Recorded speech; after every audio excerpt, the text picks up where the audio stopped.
Asomarse a la nostalgia de la época cuando el cine español no sabía hablar significa forzosamente hacer la crónica de una destrucción y un olvido.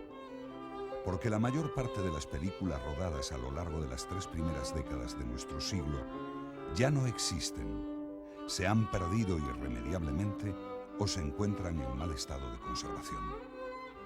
Casi podría decirse que el cine español no existe. Más del 90% de sus películas ha desaparecido. Y los pocos títulos almacenados en las filmotecas no se proyectan jamás. Apenas se han hecho estudios sobre su historia. Ni siquiera se dispone de un censo preciso sobre los materiales que obran en los archivos oficiales, en cinematecas extranjeras o en poder de coleccionistas particulares. Y los escasos supervivientes de la época, intérpretes o técnicos que participaron en el rodaje de las películas hoy perdidas, han ido desapareciendo, sumidos en el más despiadado de los olvidos. Olvido y destrucción son 2 palabras que resumen el balance de existencias de nuestro cine mudo para vergüenza de la cultura española. Durante décadas no hubo institución alguna que se ocupase de su conservación y poco a poco las obras de los pioneros de la pantalla se fueron perdiendo entre la desidia administrativa y la falta de sensibilidad de la propia industria. Olvido y destrucción a los que se sumaron los efectos devastadores del simple paso del tiempo. Porque todo aquel cine se rodó con película de nitrato que se descompone entre reacciones químicas que destruyen totalmente sus imágenes. Así, de muchos de los tesoros olvidados de nuestro cine, como estas secuencias del 2 de mayo, tan solo quedan escenas sueltas entre secuencias fuertemente dañadas que apenas pueden ya verse. Y la nostalgia del espectador se transforma en frustración ante la casi imposibilidad de ver un cine cuyas imágenes se han perdido.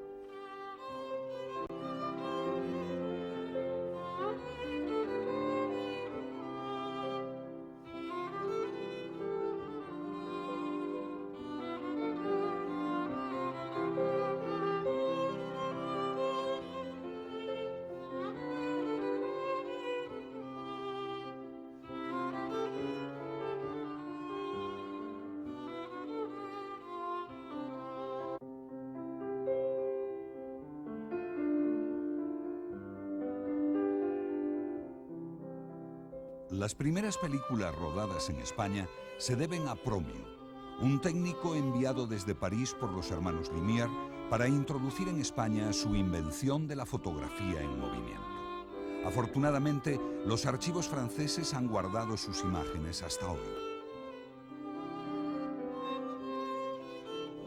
De los continuadores españoles que tuvo Promio, también se conservan algunos trabajos, aunque no los más antiguos. Las primeras filmaciones de Gimeno se han perdido, pero existen varias de Fructuoso Gelabert, como esta procesión de las hijas de Santa María de la parroquia de Sants.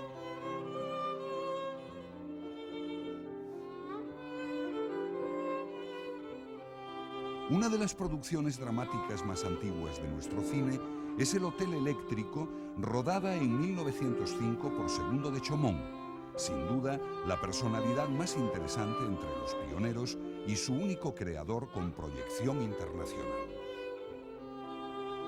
De Chaumont y Gelabert se encuentran bastantes obras en las filmotecas y sobre ellos se han publicado distintos estudios. Los pioneros se han visto libres del olvido. Y Gelabert aún es recordado de viva voz por quien fue uno de sus más jóvenes ayudantes a comienzos de siglo. Albert Gasset es el último testigo de hechos ya desvanecidos en el tiempo. La memoria del veterano operador se enturbia con la amargura de quien sabe a todos sus compañeros muertos y siente la profunda soledad del superviviente mientras explica las viejas técnicas de rodaje manual o evoca el perfil humano del precursor que fue su maestro.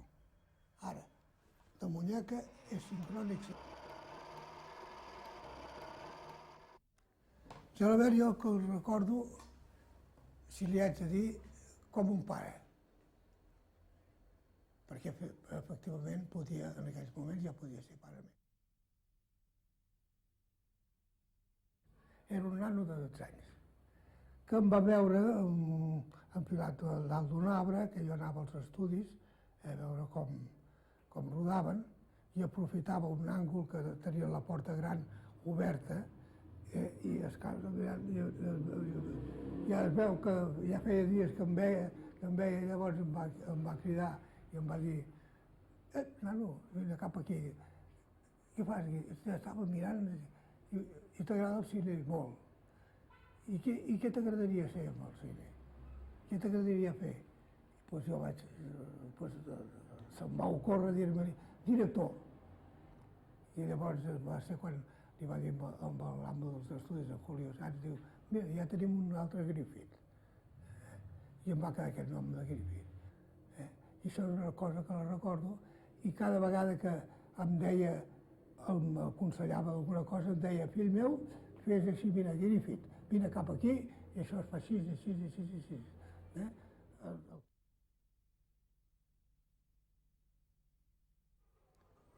Y ahora no queda nadie, de mi época nadie. Más un poco posterior sí, queda por ejemplo Aragonés, que empezó el año 28, pero de mi era no, ya no queda nadie.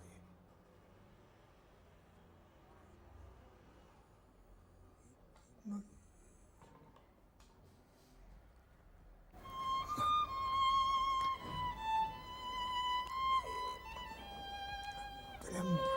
Me acuerdo de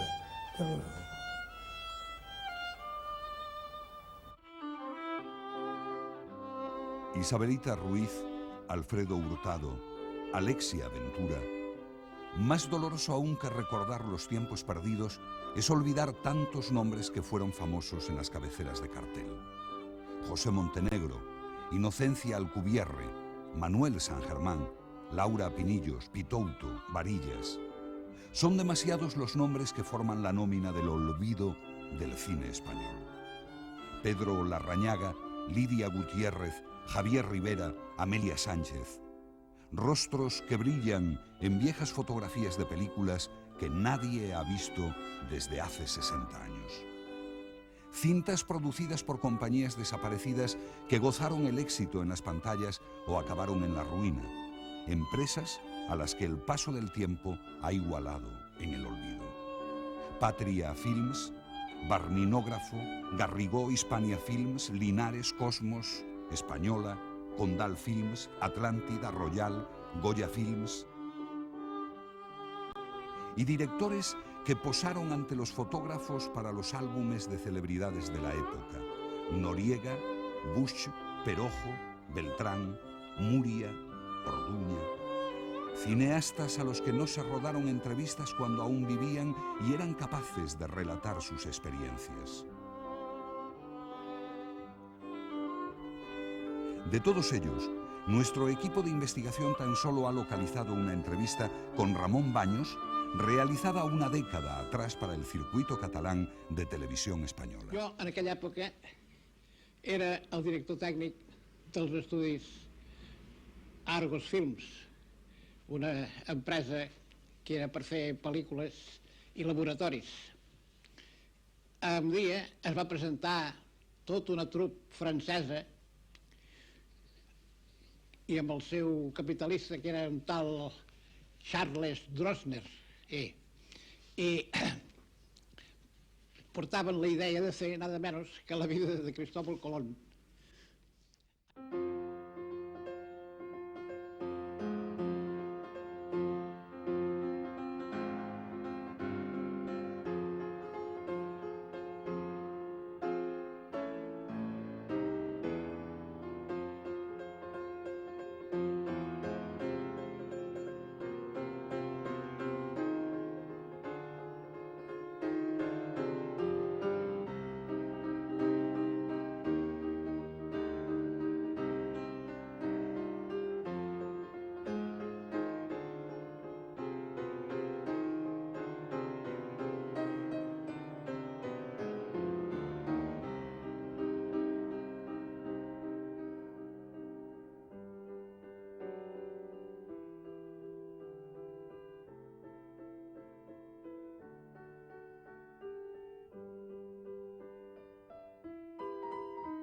La vida de Cristóbal Colón y su descubrimiento de América, una producción francesa rodada en España con el presupuesto más alto de la época, 1 millón de pesetas, significó un hito en la historia de nuestro cine. Pero también representó una importante ocasión perdida, porque la incipiente industria cinematográfica española no supo convertirse en alternativa para los estudios europeos, cuyas producciones sufrían las consecuencias de la Primera Guerra Mundial. Al final, la única aportación de aquella superproducción a nuestro cine quedaría reducida a la experiencia ganada por los técnicos que intervinieron en su rodaje.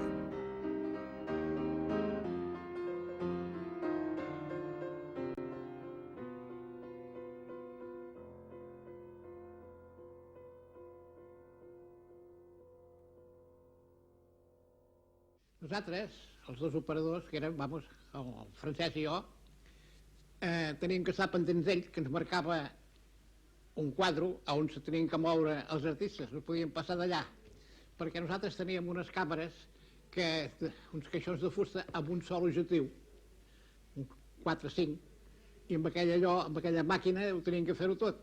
No és com ara que els operadors poden disfrutar de les seves bones màquines. De todas las grandes figuras del cine mudo, tan solo Imperio Argentina se mantiene aún en forma y en activo. Las demás estrellas de su época fueron una tras otra desvaneciéndose en el tiempo. Otra superviviente, Elisa Ruiz Romero, la Romerito, apura su vida agotada y enferma sin apenas salir de casa. Cándida Suárez y cuantas divas compartieron con ella las carteleras desaparecieron silenciosamente años atrás. Sus rostros, otrora famosos, no serían hoy reconocidos, como la dinámica Lolita París o la argentinita que tantas veces personalizó el gracejo andaluz ante las cámaras,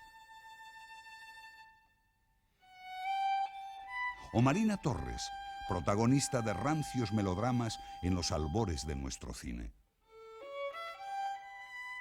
Incluso Carmen Biance, la actriz española más popular de los 20, acabó sepultada en el olvido.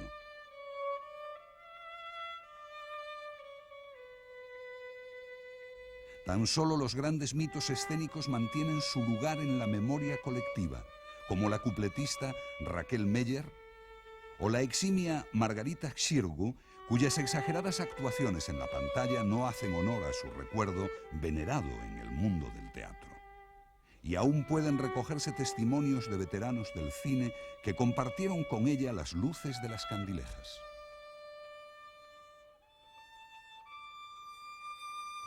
Me divierto mucho a veces cuando leo las biografías de Margarita Xirgu, porque yo he conocido a Margarita Xirgu desde que yo era una niña, porque yo trabajaba en el Teatro Romea de Barcelona haciendo la niña de Sasá con Margarita Xirgu. Ella tenía una voz, hablaba un poquito así, porque le faltaba un pulmón. Ella estuvo tuberculosa y yo, haciendo la niña de Sasá, le he sacado muchas veces pañuelos limpios y me los ha entregado llenos de sangre.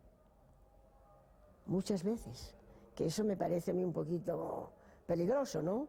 Para una niña, pero... Y yo, francamente, era una mujer que me encantaba. Era una mujer, sí, un poquito sofisticada, un poquito... Pero llegaba un momento y era el genio. Yo sé muchas cosas. Claro, con tantos años...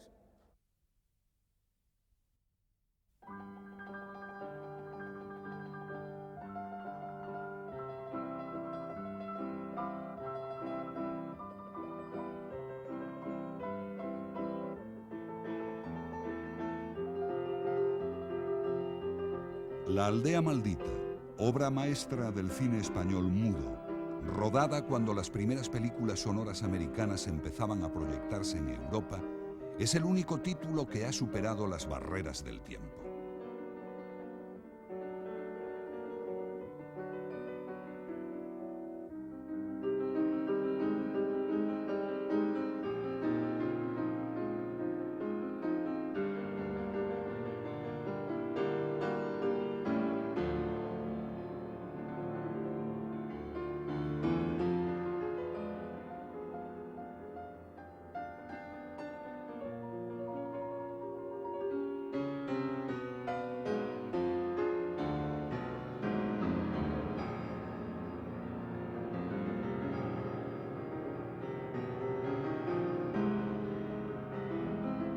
Desde su rodaje cuidado hasta el mínimo detalle o su insólito éxito internacional, hasta su recuperación solemne en el Festival de Valladolid 58 años después, La aldea maldita ha sido la excepción en la historia gris de las 3 primeras décadas de nuestra cinematografía.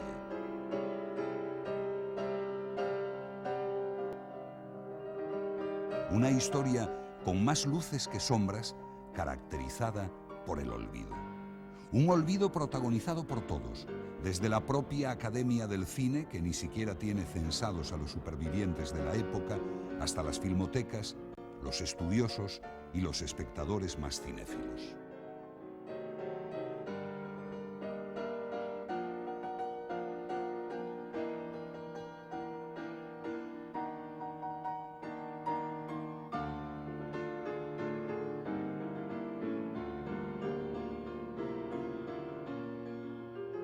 De todo el cine rodado en España hasta 1930 apenas se conserva un 10%, y las pocas películas existentes de aquella época no han sido proyectadas en locales públicos desde hace 60 años. Tan solo han podido ser vistas ocasionalmente en las salas de la Filmoteca Nacional, y ni una sola de ellas ha pasado por Televisión Española. Así, nuestro cine mudo es un gran desconocido que habría merecido mejor suerte, porque aunque casi no haya dado obras de interés cinematográfico, sus imágenes constituyen un importante testimonio filmado de toda una época.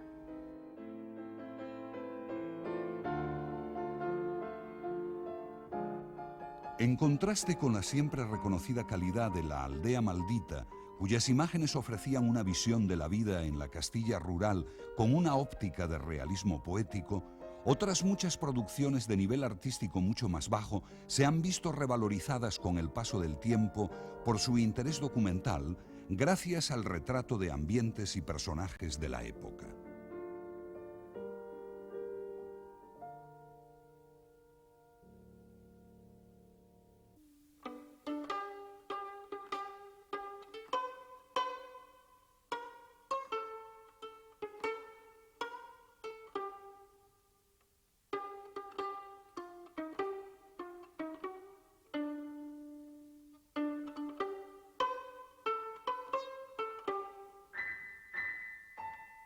Como ejemplo extremo de ese valor documental queda La Malcasada, cuyo productor, Bienvenido Esteban, y director, Francisco Gómez Hidalgo, se esforzaron en conseguir que las personalidades más destacadas del momento actuasen ante su cámara, interpretándose a sí mismos.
Desde los militares, con mayor predicamento en los círculos castrenses, hasta los toreros o futbolistas de moda, pasando por los médicos, periodistas o escritores más célebres, todos los rostros habituales en las páginas de los periódicos y revistas hacían su aparición en La Malcasada.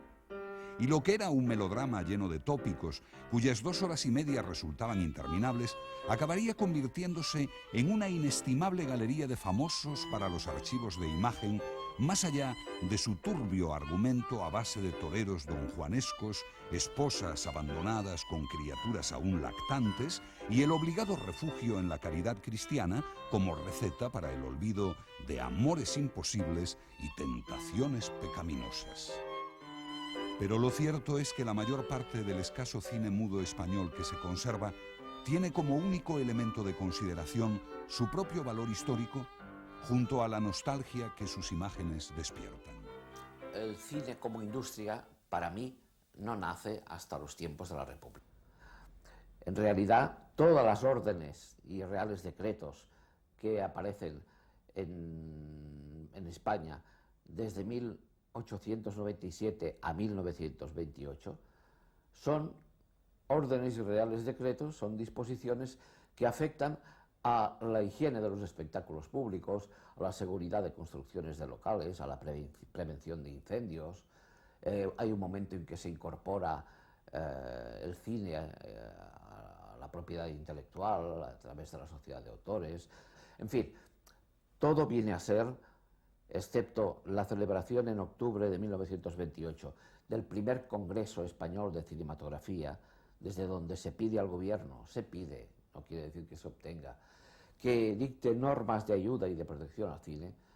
Hasta entonces prácticamente el cine no existe en los papeles de la industria. Es un espectáculo barato, en primer lugar, por una ausencia total de interés de los poderes públicos y en segundo lugar, por una frialdad absoluta de todo el mundo del capitalismo burgués, que no quería arriesgar lo más mínimo nada en la cuestión cinematográfica. Claro, entonces llega la guerra y en la guerra todo el material que tenemos, que era mucho lo que se conservaba de la historia del cine mudo español, fue a parar a los laboratorios para que se convirtiera en acetona que servía para pintar las uñas de las señoritas de la época de la guerra. Y así fue a pasar a los traperos y desapareció por completo el material. Por eso hoy día no existen coleccionistas, porque no hay películas que coleccionar. Y hay algunos coleccionistas que tienen unos cuantos rollos que los conservan como oro en paño y que no los dejan ni ver porque temen que se los roben quizá o que pasen, se dicte una ley para que ellos los cedan al Estado, pero en realidad el coleccionismo cinematográfico de la época del cine mudo hoy día no existe.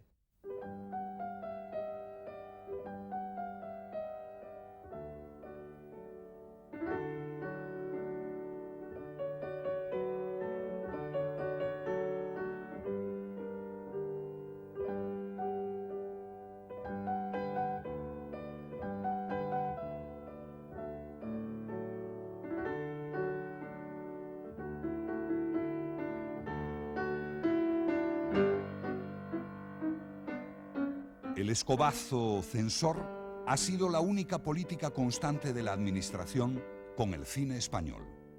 Vigilancia y represión contra cualquier imagen que pudiera resultar mínimamente crítica, atrevida, provocadora.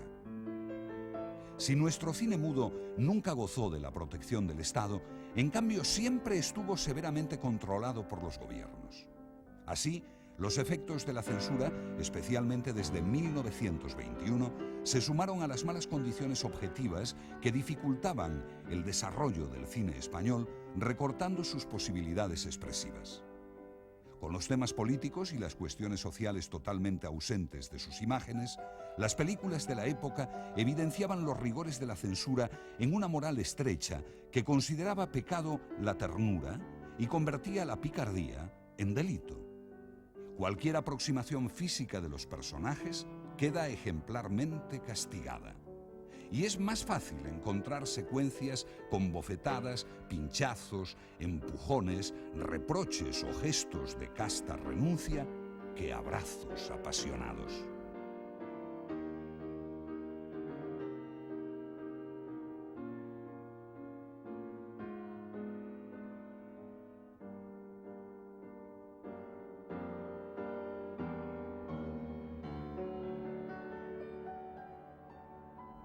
Los besos de amor solían quedarse en amagos o eran interrumpidos por un cierre de iris o un fundido en negro cuando no resultaban suficientemente ingenuos.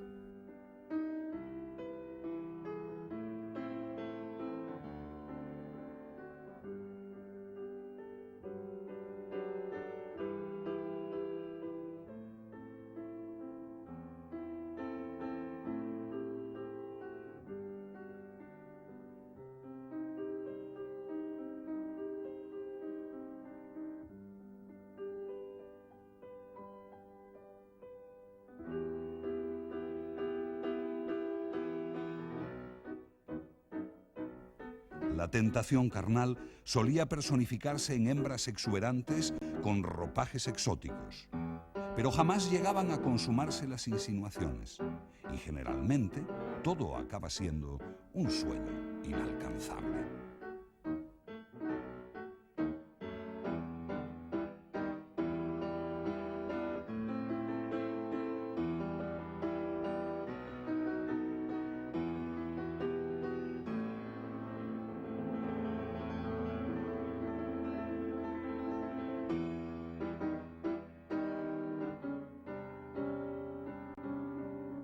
Los momentos de intención erótica de aquel cine pueden contarse con los dedos de una mano, como el escandaloso mordisco de Carmen, que tanto placer producía a la gitana.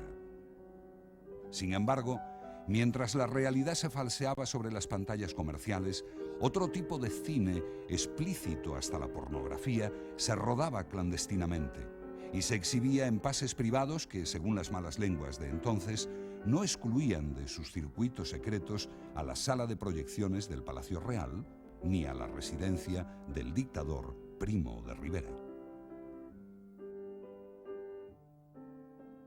Estas imágenes, que hoy se exhiben públicamente por primera vez, han permanecido ocultas durante más de 70 años. El celo de un coleccionista las mantuvo a salvo de la hoguera inquisitorial. Y aunque estas escenas resulten ingenuas y tal vez hasta cómicas, lo cierto es que tampoco nos hemos atrevido a ofrecerles a ustedes sus momentos de mayor audacia.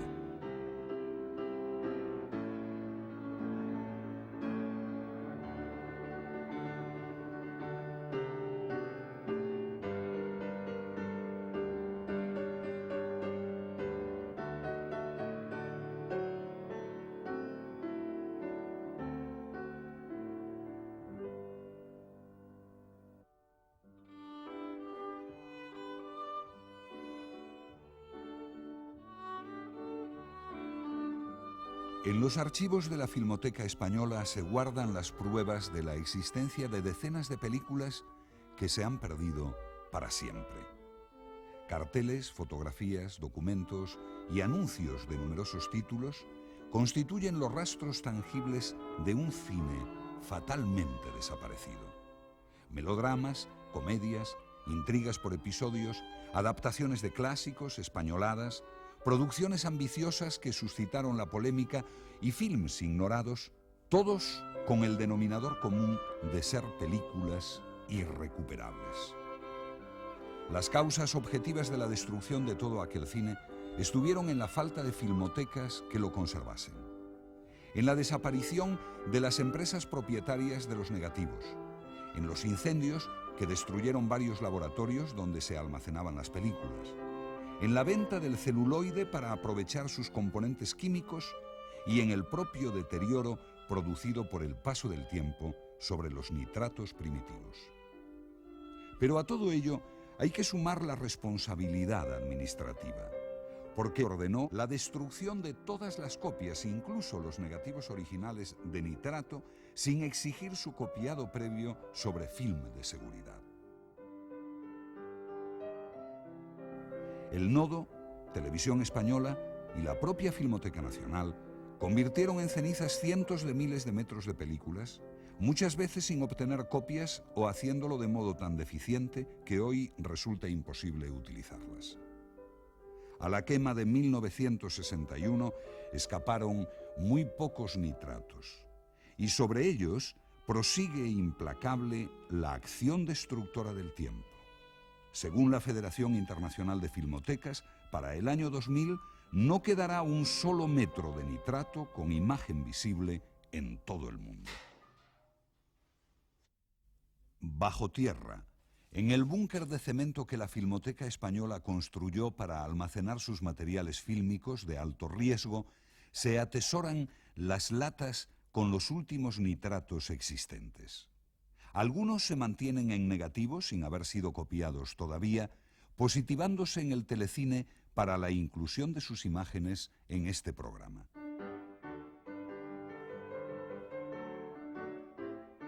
Esta secuencia constituye otra muestra de la devastación sufrida por nuestro cine mudo. De Ruta Gloriosa película dirigida por Fernando Delgado en 1925, solo quedan los 14 metros que ven ustedes.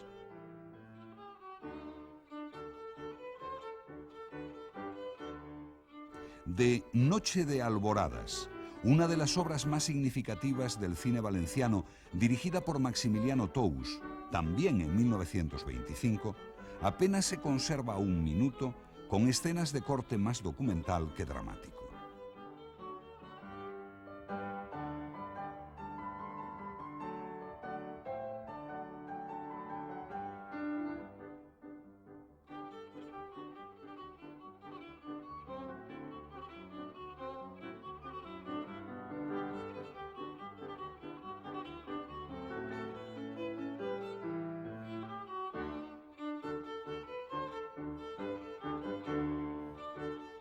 El caso de Boy resulta aún más patético.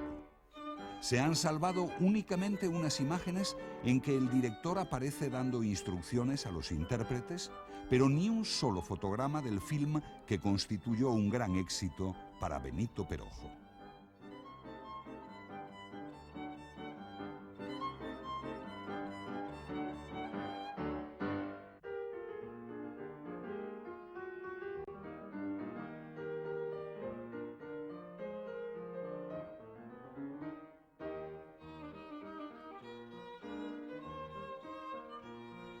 Algo parecido ocurrió con la adaptación cinematográfica de la zarzuela Alma de Dios. La película se ha dado por perdida, pero curiosamente las pruebas previas al rodaje efectuadas por la actriz Irene Alba se han mantenido intactas hasta hoy.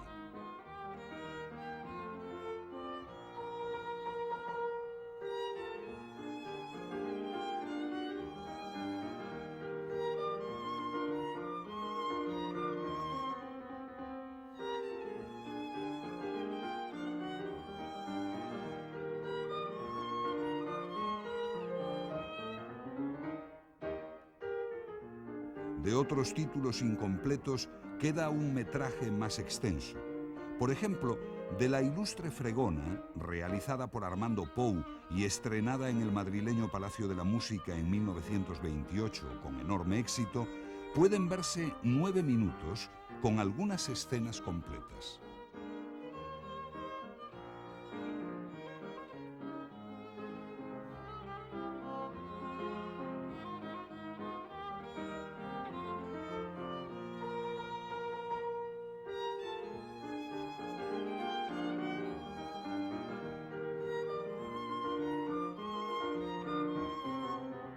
Pero a veces, como en la primera versión de La hermana San Sulpicio, con una jovencísima Imperio Argentina bajo la batuta de Florian Rey, la descomposición del nitrato empieza a afectar seriamente a la escasa imagen existente.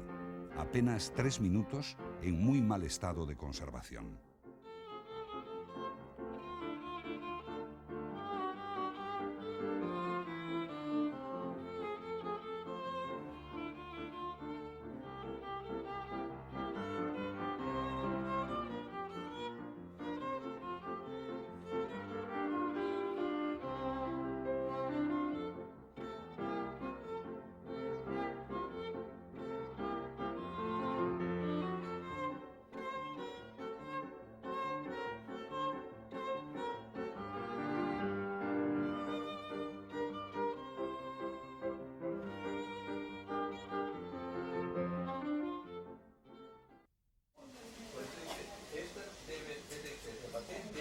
Algunas obras cinematográficas han escapado a ese trágico destino de la destrucción gracias a la labor de coleccionistas particulares como don Miguel Nicolau, a quien equipo de investigación visitó en su domicilio de Barcelona.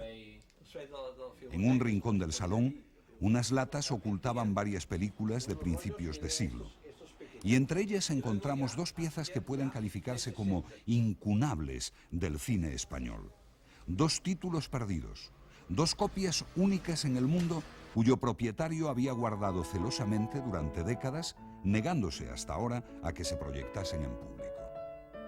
Consultados los expertos de la Filmoteca Española, el primero de esos 2 films podría atribuirse a Fructuoso Gelabert, aunque no figure en la filmografía conocida, y tratarse de un encargo publicitario del barcelonés Teatro Soriano.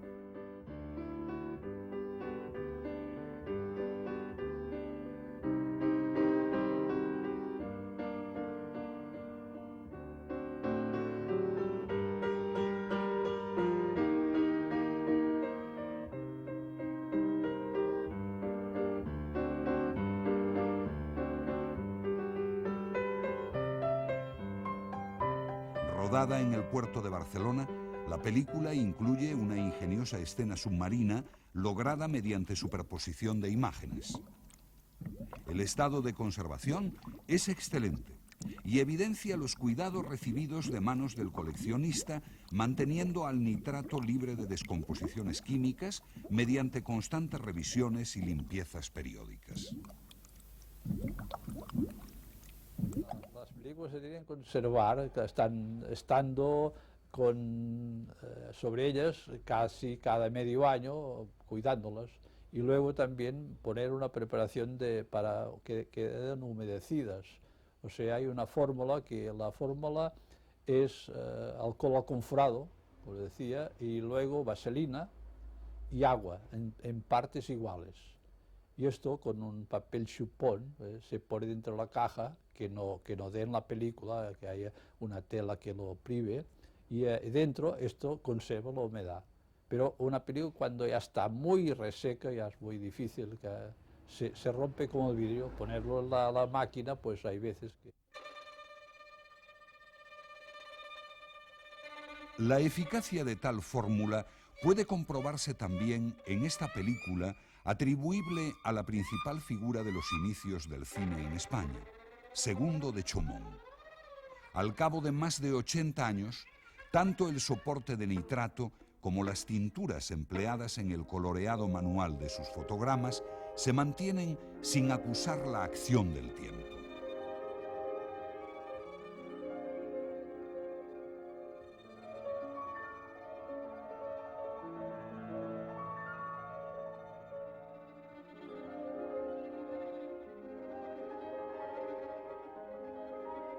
La frescura y originalidad de estas secuencias, a base de trucajes descubiertos por el propio Chomón, es un auténtico placer visual, además de constituir un importante hallazgo de imágenes perdidas.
Probablemente otras películas tan valiosas como estas permanezcan ocultas en distintos rincones de España, ya sea en poder de coleccionistas o simplemente arrumbadas y olvidadas por sus propietarios.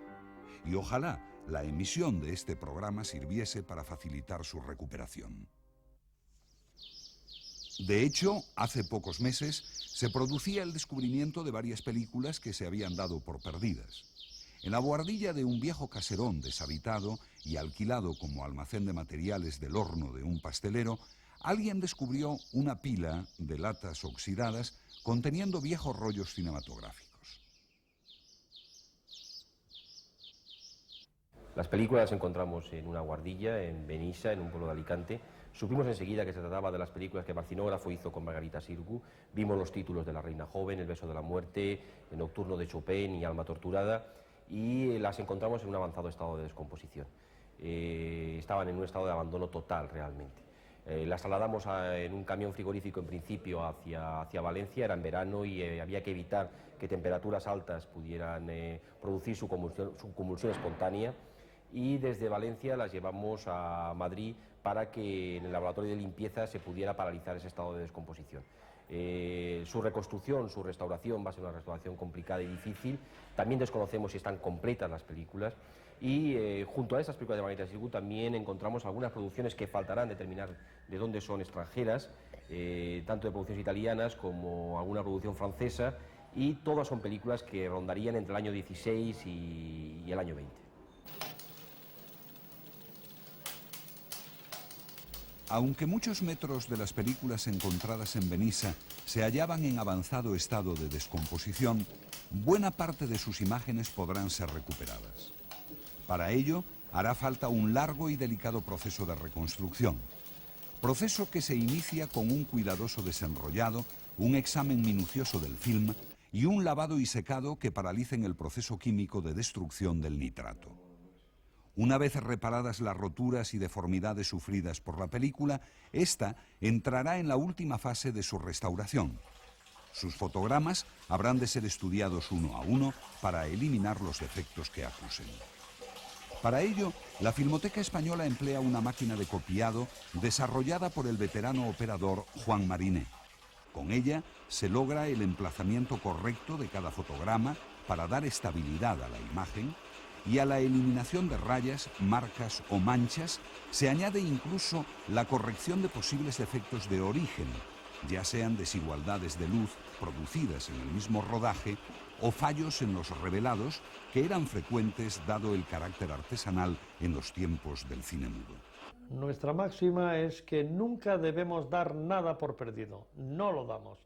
Y buena prueba de ello es el trabajo que hemos hecho con Castigo de Dios, esta película de la Filmoteca Valenciana, de la que hemos obtenido un Lavender maravilloso con una igualdad fantástica, y permitirá ya a todo el mundo ver la película como si ya hubiese sido de origen una película casi perfecta, a pesar de las grandes irregularidades que tiene el negativo de origen.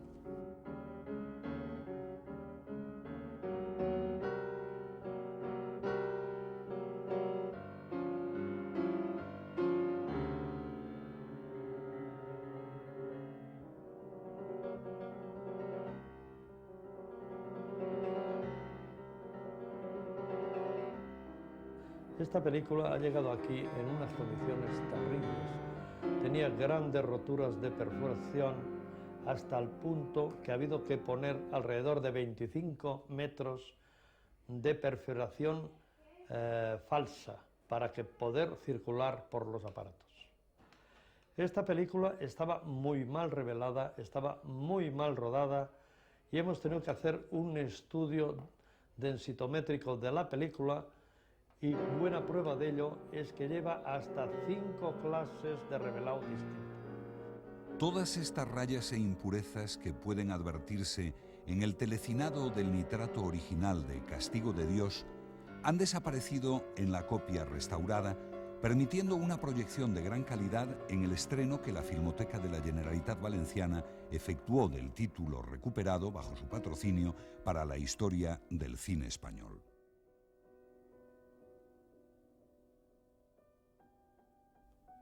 Un año antes, el mismo equipo dirigido por Juan Mariné se había ocupado de devolver su prestancia original a La Venenosa, una de las películas que Raquel Meyer protagonizó en los estudios franceses.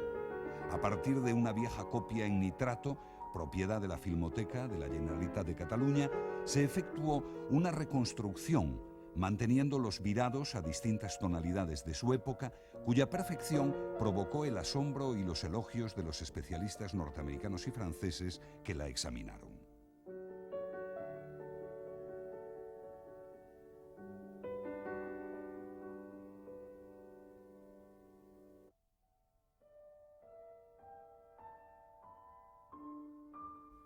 La restauración de viejas películas representa una luz en el panorama de sombras que mantiene oculto y olvidado al cine mudo español.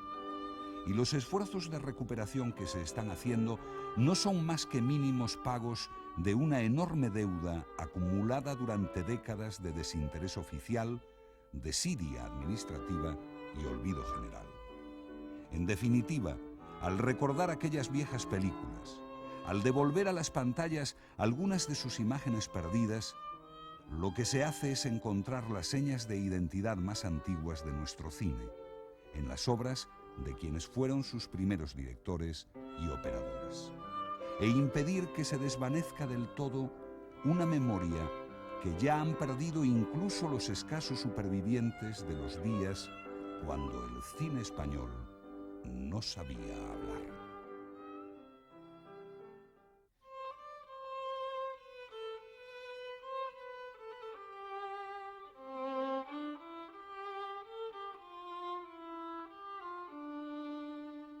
Mi película favorita fue una que no tuvo éxito ninguno.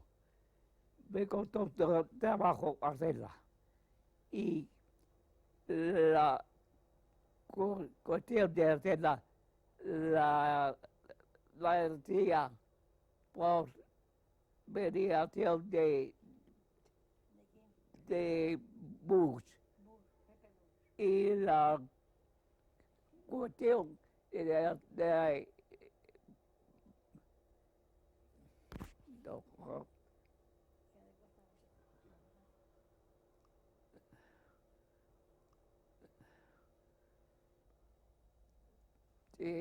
me acuerdo mucho de la película esta que no y con ella. No me acuerdo de lo yo trabajé con la Chelito, con la hija de la Chelito, que también trabajó en esa misma película. Sí. La madre de la hija.